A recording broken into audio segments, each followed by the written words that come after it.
And also, Marvel is always trying to make new products work. And there's been a show out there that people have been talking shit about for a long time, but now we're going to talk about because now it's out, and that is Echo. And Echo is out, everybody. The 5 episodes have dropped. If you haven't seen it yet, they're out there on Disney Plus and on Hulu right now. All 5 episodes with a lot. Oh, I knew I was going to fuck it up. Alakwa Cox. Alakwa Cox is involved. She's like the main protagonist, or the main protagonist, right? Protagonist. Antagonist is the bad guy. Protagonist, good guy. Correct. Right? All right. So she's the main protagonist, and she's awesome. Richard. Again, the fact that she's deaf and she's paraplegic actually is amazing. And it's like they actually got somebody that's missing a leg and someone that's deaf to play this part. Is very comic accurate. And she was, of course, in the Hawkeye series. And I will say this. And she's a what?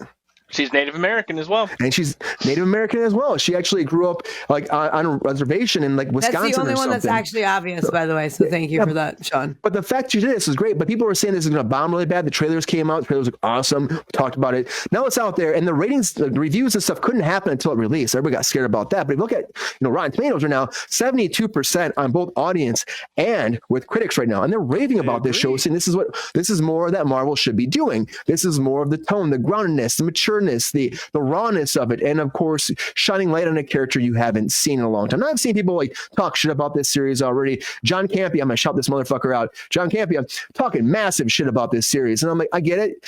You want this to be something it's not. Again, we're a superhero project. Man, he's complaining about Kingpin coming back to life, but we knew Kingpin. He should have been alive from the get-go. He's alive. Whatever. Get rid of it. I think that's awesome to D'Onofrio came back. I think it's great. Charlie Cox is in the first episode. I think the action's good. I mean, we talked about that sequence that came out with the fight sequence. I thought it was awesome too. People were really dogging that shit too, and I thought it was amazing. Terrible. I think it's got back to the grittiness of it, going back to what it was supposed to be with Daredevil and what they should be doing moving forward with the street level heroes out there. I think it works really well, and then also bringing the Native American aspect into it is amazing. And again, we talked about this before about Daredevil's blind and she's deaf. It's a great combination for two heroes, and it shines light. It doesn't matter who you are, you can still be a superhero, and it's an aspect of the comics we haven't seen before, and it's great. I think. Sean, did you watch your first episode? You got a chance to watch it out, check it out? I did, yeah, and I brushed up on my Echo lore and knowledge. Yeah. If you want me to do a little 30-second on Echo, I can do that. Get in there. Tell us what you think about this. Tell us a bit more about Echo and get into it. All right. Okay. So Echo premiered in Daredevil during a fantastic run by David Mack and Brian Michael Bendis.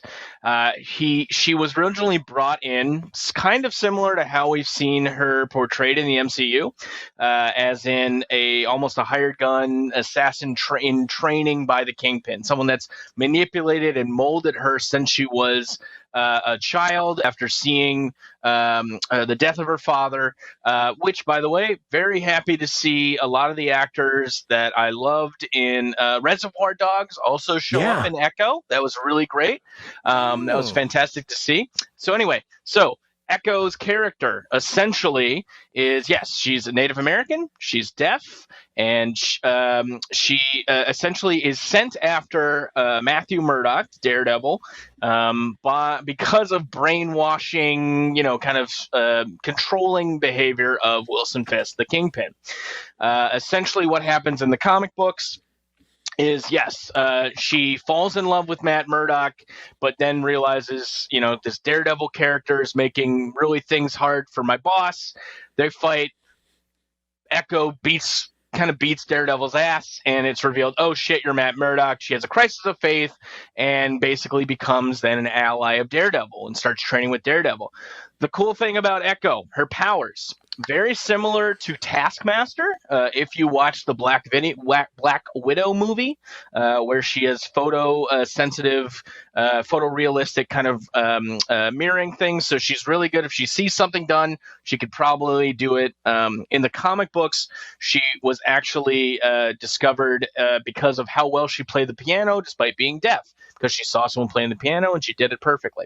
But they're being very faithful, I would say, to the character's history from the comics on this show.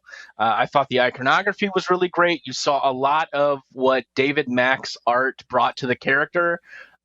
featured on the outfits that she was wearing, just riding her motorcycle, in the background art of her father when her father was dying. The way that she put, he put his bloody hand on her face. That's where she got that white kind of makeup from. What was really interesting, and the big departure from MCU Echo versus the comics Echo, is the whole Hawkeye involvement. The Ronin,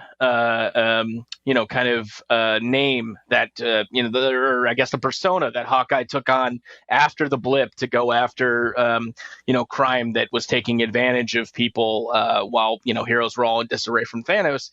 Essentially, the Ronin character was a persona originally developed in the comics for Matthew Murdock to use in Daredevil. And too many people figured out who Ronin was before they did the big reveal in New Avengers by Brian Michael Bendis. I'm wrapping this up. I'm sure there's a thing. It's good. But essentially, Ronin was Echo. It was revealed at the last second. He changed his mind. Fuck it. We're going to put Echo in the Avengers. She's going to be a Ronin at the same time. And then Ronin essentially is a persona that Hawkeye adopts after Hawkeye is brought back to life in the comics. But anyway, fantastic first episode. I thought it was a really good introduction to the character. It was a lot different. And actually, the channel Screen Crush, Ryan Airy, I've spoken about it a lot. They do a fantastic breakdown of Easter eggs and all the things you might have missed. But one of the things that they were really keen to kind of talk about was the fact that this Marvel show is handled like a lot of the different shows than a lot of the previous shows, right? Under the Marvel Spotlight banner, where essentially the first half of this episode was essentially a telling of her origin. We got to see her growing up. We got to see footage and things that you might have seen or remembered from the Hawkeye show, but essentially positioned from her point of view. Which was really interesting. But yes, Queen. Ronin was essentially originally supposed to be Daredevil. Too many people figured it out before the reveal. So on all the promo art that ever went out, they were always drawn as Ronin in a male physique kind of way. And then when they took off the costume, it was Echo. So she did play essentially a man for a little bit as Ronin until it was revealed, and then she's become the Echo. She's actually become one of the more popular and more powerful characters in Marvel Comics in the last couple of years, actually adopting a host of the Phoenix Force, which is one of the biggest forces in mutant comics Marveldom. And scene. Marveldom. So you liked it? Yeah, I liked it. There you go. That was it. Yeah. Phoenix Force. It was very good. I'm excited to see where it goes. He's like a historian. What I liked about it too is because it gave us everything we needed to know about who the character was. We got to see her learning about violence and the world that she was walking into by the way that fight scene was shown, right? Yeah. Like, and then even the way that subtle way that when she was basically choking that guy out, and before she broke his neck, it turned down to all you heard was his heartbeat. Right, and the breath and the muted noise that obviously she hears because she's deaf. So it was really interesting. I thought that was a good turn. It's the same way they handle Daredevil, though. It is true. Well, it feels very in that world though too. Even when Daredevil appears in the first episode, you hear little subtleties of the Daredevil theme song starts too, which I thought was kind of cool. Yeah. I'm like, oh, that's totally a Daredevil theme song. Even watching the fight, like how he's reacting to moves, right? Mm-hmm. He doesn't have to see what she's doing to react to it. And then when he realizes that she's getting the upper hand on him, and she's starting to learn his fight style, which I don't know if they're going to get into. I got to rewatch that scene, man. Now you're giving me a whole oh, dude, it's great. Really? Oh, man. Wow. Yeah. It's fantastic. I rewatch that scene too. Such a well done. That when it's really not. And Charlie Cox is in there. I'm like, yes, he is. But no, I don't think it's him. It's his stunt double. That's not him. Well, there's a stunt double, but it says that it's him in the credits. It's one take, so he gets credit because it's his likeness. I don't think. But he has dialogue. They have the close-ups of him saying stuff. Sure. But the fight was not him. Like you could see his. I'm like, that's not him. That's not him. So Sabrina, you didn't like it? You didn't like it, Sabrina? I'm just saying that wasn't him. Like in the fight, in the 6-minute fight scene, that wasn't him because it had to be her. right? So you have to have a stunt person and someone who's not a stunt person, right? Also, 6 minutes for someone who's not a stunt person is pretty fucking tough. And also, 6 minutes for someone who's not a stunt person and has an amputee leg and is deaf is definitely fucking difficult. You know, and I've worked on a lot of sets. I've seen a lot of fight scenes. I've rehearsed a lot of fun scenes. I've done fight scenes. Excuse me. I've done stunt work. It is not fucking easy. So I'm not throwing, you know, my nose up at any of it. I think that it was an amazing job considering the circumstances. However, there's no goddamn way that was whoever plays Charlie Cox. What's his real name? Matt Murdock. Charlie Cox. What's his real name? Charlie Cox is real Murdock. Charlie Cox is a real person. Yes. Yeah. Okay, so Charlie Cox, it was not lifted with a wire over a fucking gate and then landed. Like there's no way on God's green earth, okay? Because she had to be doing all that stuff. However, I think it was I think the choice to do it as one solid scene, to not have cuts, to not do substitutions with some person and regular person, I think it hurt it a little bit, in my opinion. I clearly, and I don't even watch Daredevil, clearly knew that it was not him. So that was an issue for me. Another issue for me is like, you're doing a 6-minute choreographed scene. Like I've seen like I said, a million fucking stunt scenes. It just did not look as good as it could look in you know, reality. Once a fight scene is done, you cut, you miss this, you miss that. You know what I mean? It just seems like it could have been way better if they would have utilized a few fucking things. You know what I mean? I don't know. I feel like, who the fuck is this? Hold on, I'm sorry. How about the overall arc, though? Did you like the overall arc of it? Like the beginning of the movie or the show, I should say? Yeah, no, I thought it was a lot better than I expected, because I honestly, everyone was talking shit about it. There was a lot of fucking things, you know what I mean? Like I wasn't really sure what to expect, and I kind of wasn't overwhelmed by her in the Hawkeye series. So I kind of was like not expecting a lot. So I was pleasantly surprised. I think that overall that the series did a good job. I just that scene did actually bother me a little bit. I just, maybe just because I know film, you know, maybe just because I've been on set when they've shot those things, maybe just because, you know, I know the process and I could see what was going on that was weird. Like I don't know. It was, for me, it wasn't, you know, it just wasn't 100. But the rest of it, I like where it's going. Let's say that. It wasn't all handshakes and hugs, right? The other issue I had with it, and just to kind of tear it apart now, you know, like the second half of the episode when she's in Oklahoma and obviously checking in on the people that, you know, meant something to her when she was a kid. I had no idea who Biscuits was as a kid. Right. I had no idea who the kid, the guy who was running the skate rink was. Yep. Like 100%. I didn't really understand that. That was super weird. The dog, though, the dog Biscuits spoke in sign language to the dog. Right. And my heart melted. Why did we need to focus on the dog for so long, too? Like, it's a cute dog. Be a big part of get it. it. It's a cute But it was also like, dog, Sean. Get with the program. That dog's not going to know who Aunt Maya is. That dog wasn't alive. Like, what did Young Biscuits do to earn the notoriety and the name Biscuits? You obviously haven't read the. What did he do his series taxes? That's a good question. Young Biscuits. That was an episode arc written by Grant Morrison. Yeah, but like what I did like, and what I think a lot of people are also, or hopefully what they're going to explore a little bit more, is her connections to Choctaw and the Choctaw, you know, like the culture.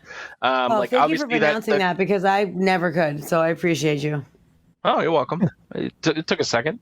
But yeah, Choctaw, like the whole creation myth and like their culture, right? Like that was that beginning scene, and it was really cool.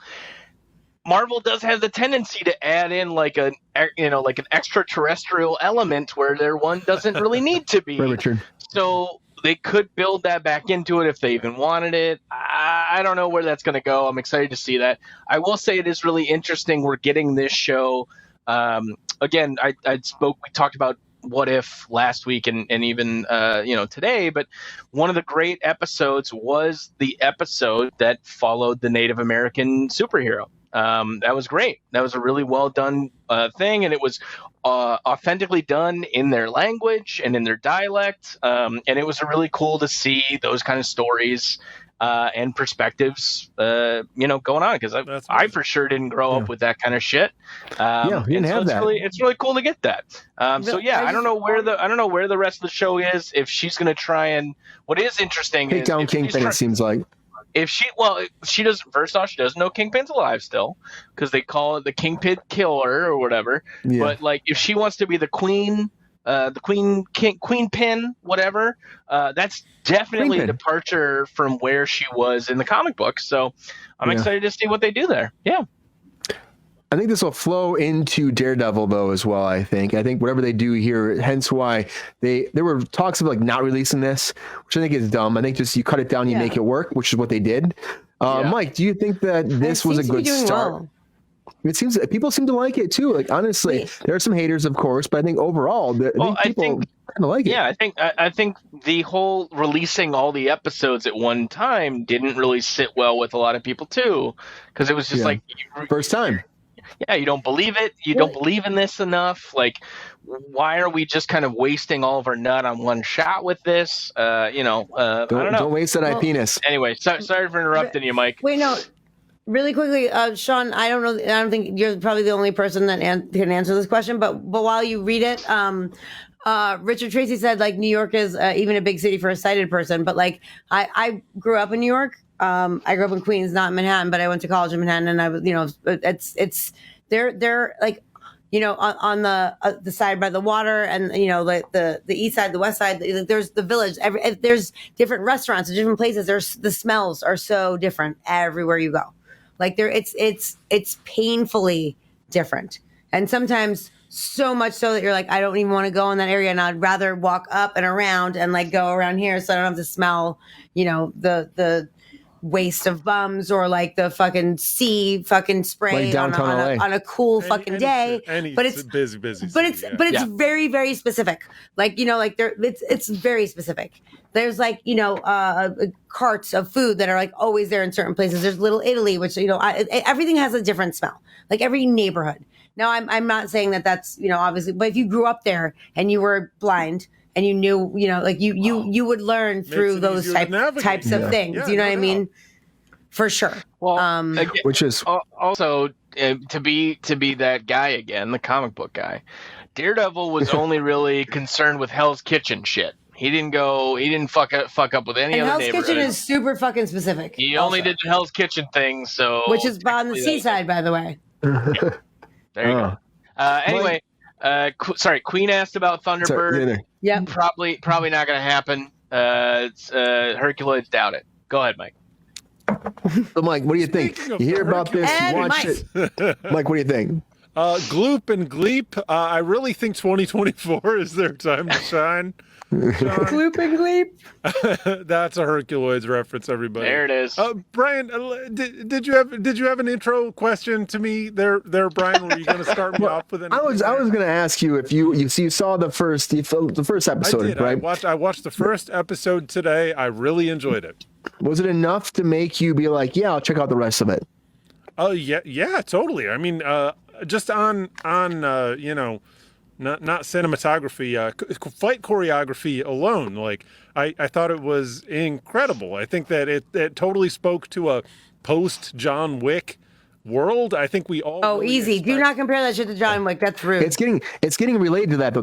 People are saying that it's kind of like a John Wick 100% not. Not even close. They're different worlds. John Wick is a ballistic universe. We're talking about a Marvel universe here, aren't we? Ridiculous.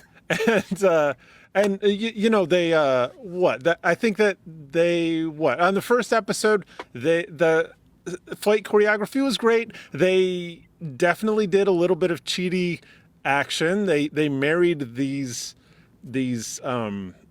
individual shots really well. What I think is really gonna be great for this is I think that the internet, the review community, the talking heads out there just really love a female protagonist. And I think that on top of that, they're really happy to see, like, particularly a Native American protagonist who has a physical disability, or maybe more than one physical disability. So Literally checking all the boxes, which is great. yeah, so the thing is, I think that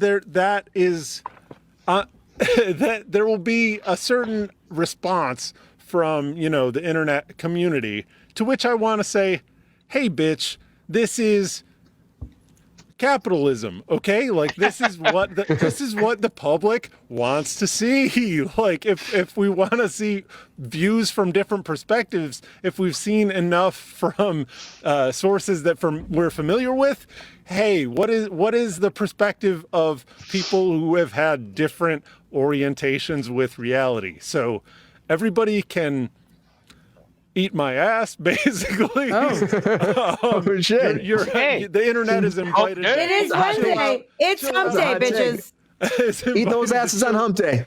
Chill out on this, because I like it. Friend of the show. I enjoyed myself when I was watching this series. Yeah, I liked it. I think, though, yeah, right, Mike. It's fun. I think it's a fun show. Honestly, I can't wait to watch the rest, and I will probably watch it by the next time we're live here Brian, again. I forgot. My main point is that I do wonder, is it like an Olympic doping thing to bring a prosthetic limb into an MMA ring? Because if that's okay, that's got to be an advantage, right? I'm bringing a big Dana. That's Dana, man. Iron fist, and I'm gonna whack him. It's gonna connect whack you with that. Can you jar that connection? An unfair advantage, does it not? It kind of does. No, because what if you jar that thing loose? Like, it's not like it's pinned into you. Don't you take it on and tie it on tight. Can you beat him with it? Can you beat him with it afterwards? Is that a thing? I don't know. I'm not familiar. The very first they ring the bell, then you yank it off and fucking start. No, that's not legal. It's not WWE. Like, they don't grab chairs and beat people. That's different. I never saw that in the WWE though. What if it shoots off her leg? You never saw people grabbing chairs and beating people with them when the ref wasn't looking? You've seen it. Prosthetic limbs. I've seen chairs. Just saying. Oh my God, I love chairs and tables. Space Ghost is great. Zorak, Moltar. Honestly, they are. I think it's great they released this. I think it is a very solid beginning for it. I can't wait to watch the rest. If you've seen the rest, let us know what you think about it too. If you're liking it, if you're loving it, if you think it's a great adaptation, if you think it's good for the MCU, and if it's a good way to take, because people are saying online again, this is the way they should be going with these shows. And I mean, there are haters on it. People do hate, of course, 72%, it's not 100, but I think overall, I think they have done a great job finding some mature audience and finding a way to take it into that street level violent stage. And I hope that it keeps going the way it is the first episode, because I want to see more, and I want to see this going into Daredevil, making it a great, addition to that kind of universe, and then Kingpin can eventually fight Spider-Man. Please and also, thank you. I want that so bad. Vincent D'Onofrio, amazing. Oh my God, fantastic! Amazing voice. Oh, for the show. Lynn was dying. When Lynn and I were writing jokes while watching the show ahead of time, she could not handle it at all. She was like, "Oh, maximum ham, criminal intent, Vincent D'Onofrio." Wasn't having it. I love him though. I love him, but dude, he's so good. He is so good. Out. Check it out. Echo is out, so you better check it out. Yo, player. Thanks for watching the video. If you enjoyed this video, please like and subscribe and hit the bell to be notified when we are live. And if you are able to join our Patreon, please join. Because the Pep Star needs more snickety snacks. Because I'm hungry. Holla back. Love y'all.